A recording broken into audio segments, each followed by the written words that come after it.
Hello, I'm Nicolette Pomba-Van-Sale, editor of ESI Africa magazine, coming to you from the African Utility Week studio. Today I'm with Neil Borthwick, who is the Sales and Marketing Director of Poweroad Africa. Welcome, Neil. Thank you. Neil, Poweroad Africa seems to be the new kid on the block, but there's a history behind the company. Tell us about what you have launched here at African Utility Week. Okay, so the brand Poweroad Africa was birthed. It came from the previous PowerTech Africa. So PowerTech Africa was a division of the PowerTech group. Myself and Darren McAllister, our partner, purchased acquired PowerTech Africa. So PowerTech Africa has been operating for the last 6 years, supplying products to projects in Africa for the last six years or so.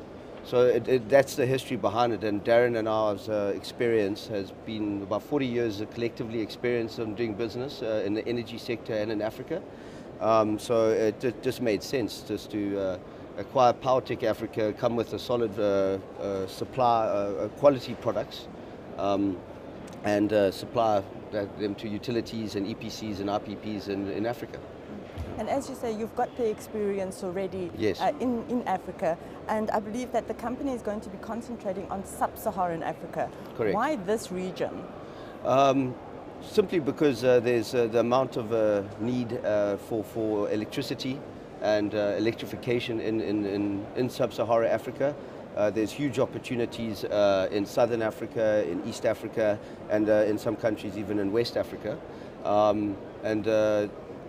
That we're looking at taking advantage of those opportunities with those projects, and being a single source solution provider to a lot of those projects. And a lot of our partners and people, the companies we represent, are from Turkey, from Poland, from Bulgaria, from China. So and we're operating as their office as their Southern African office. Yeah. Yeah. So that's, it means that you actually have a global footprint. Correct. So the wholesale electrification market, it can be quite complicated. What has surprised you about this market?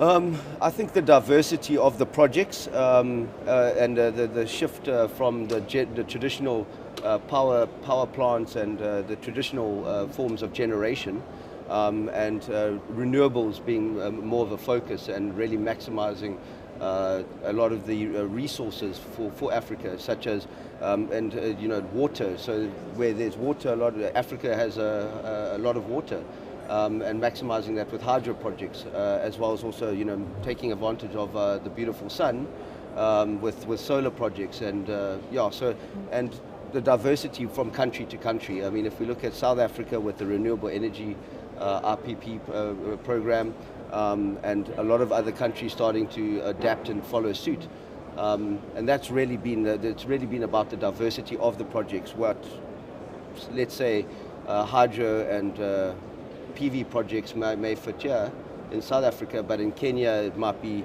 biomass, it might be wind. So it's really that diversity and how Africa is really adapting and taking advantage of it. And Poweroad as a company has that diverse knowledge in order to Correct. assist in developing those markets. Here at African Utility Week, you've had various conversations with people on the floor in the conference sessions. What has been the discussions around? It's mainly been a lot of rural electrification. A lot of companies are wanting. There's actually also a huge initiative and a need to increase the amount of the percentage of people that have access to electricity in Africa. I think it's at 24% now, and there's obviously plans in place from governments, from utilities and so forth, to supply electricity to more people.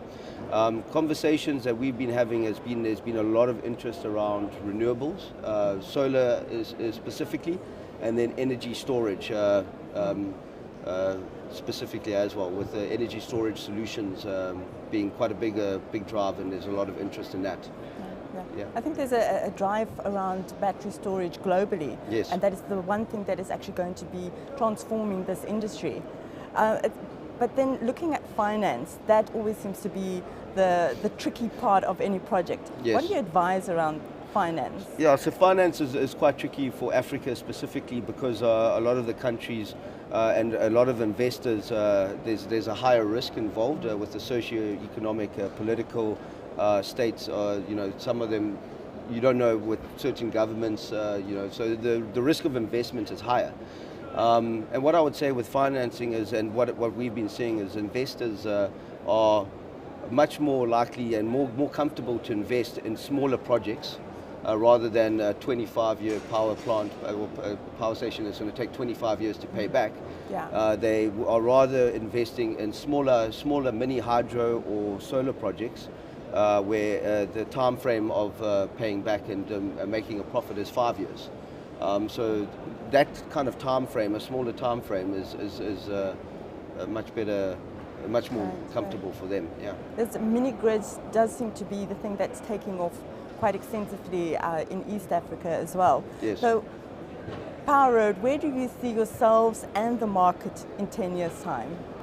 In 10 years, that's a long time, but I would say definitely a lot more renewable projects in Africa. I think the trend has already started to develop, and the need for renewables and the drive for renewables. So a lot more smaller renewable projects instead of having the 100 or the 2 gigawatt, for example, like a plant. A lot of smaller 100 megawatts or 75 megawatt plants. And the different types of renewables or the different types of generation, accessing that. So where we see ourselves as being a single source solution provider to Africa, and in the next 10 years we would like to grow our footprint in Africa and expand, and maybe even look at more at North Africa even. Yeah, we see a lot more access to electricity for people. With the current drives, with the current goals of some countries and so forth, a lot more people will have access to electricity in Africa. And I think that is definitely going to happen. Yeah. Thank you so much, Neil, for joining us. Thank you for watching. I'm Nicolette Pomba van Zyl, editor of ESI Africa, coming to you from the African Utility Week studio.